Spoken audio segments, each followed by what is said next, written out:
അപ്പോൾ നമ്മുടെ ഒരു തേനീച്ചക്കൂട് താഴെ വീണ് പോയേ. അപ്പോൾ ആ തേനീച്ച നമ്മൾ വേറൊരു കൂട്ടിലേക്ക് മാറ്റുക. ആ കൂട് തകർന്ന് മൊത്തം പോയി.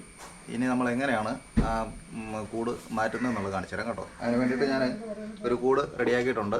ഇത് നമ്മൾ മേടിച്ചതാണ് കേട്ടോ. 250 രൂപയാണ് ഉറവലങ്ങാട് നിന്ന് മേടിച്ചതാണ്. ഇതിൻ്റെ അകത്ത് ഒരു കള്ളിയിൽ നമ്മൾ മുട്ടയും തേനും വെക്കും, ഒരു കള്ളിയിൽ ഇതുങ്ങൾ തേൻ ഉണ്ടാക്കി വെക്കും. അങ്ങനെയാണ് ചെയ്യുന്നത്. അപ്പോൾ ചെറുതൻ്റെ കൂട് എങ്ങനെയാണ് മാറ്റുന്നത് നമുക്ക് നോക്കാം. ഓക്കെ,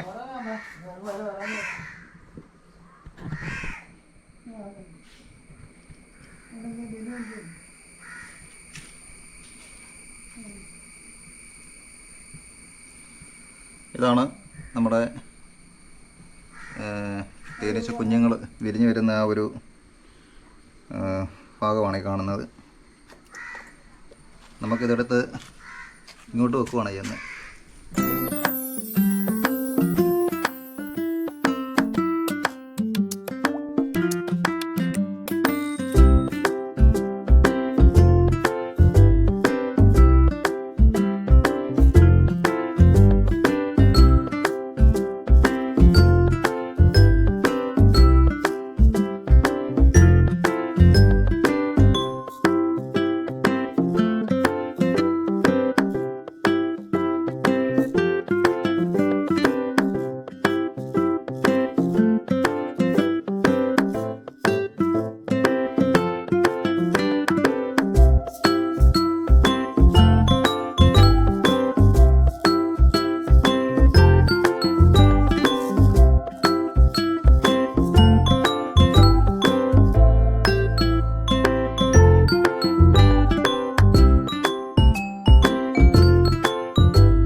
അപ്പം അങ്ങനെ നമ്മുടെ 2 തേനീച്ചക്കൂടും നമ്മളവിടെ തൂക്കി.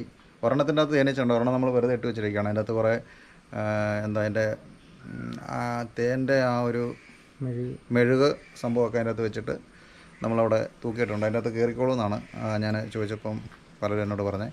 പിന്നെ തേനീച്ചയുടെ ഉസ്താദാണ് ഇരിക്കുന്നത്. നമുക്ക് യാത്രകളും ചോദിക്കാം. ഹലോ, ഈ തേനീച്ചയെ കുറിച്ച് തന്നെ അഭിപ്രായം? തേനീച്ച 2 കൂടി ഞാൻ മാറ്റി വെച്ചു, പൊട്ടിപ്പോയ കൂടി ഞാൻ എടുത്ത് മാറ്റി വെച്ചിട്ടുണ്ട്. മഴ നനയ്ക്കത്ത് കേട്ടോ. മഴ നനയാതെ വെച്ചിരിക്കുന്നത്. മഴ നനഞ്ഞാൽ എൻ്റെ മുട്ടയിൽ ഒന്നായി പോകും, ഒരുങ്ങി പോയി.